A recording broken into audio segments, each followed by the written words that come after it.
रिसाएर है जानु दिएन भनेर ल छुट्टी भयो दिएन भनेर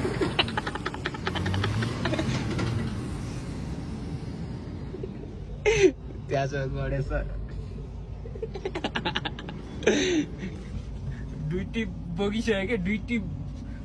दुई टिप हानिसक्यो कि अघि नै यहाँबाट होइन खुर्र गएको मान्छे गणेश्वर बाटो पनि भेटेछ क्या अनि फेरि फर्काएर खुर्र आएर दुई टिप बोकिसक्यो रिसाई 7 बजीसम्म हो क्या बोके चाहिँ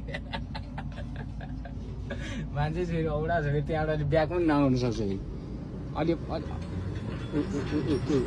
ब्याग नआउनु सक्छ भने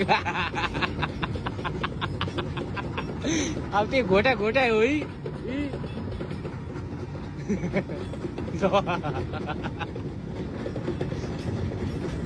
ल टायर ढुक्टो बनाएर रिसको झोकमा टायर त्यस्तो बनाउनु हुँदैन नि यार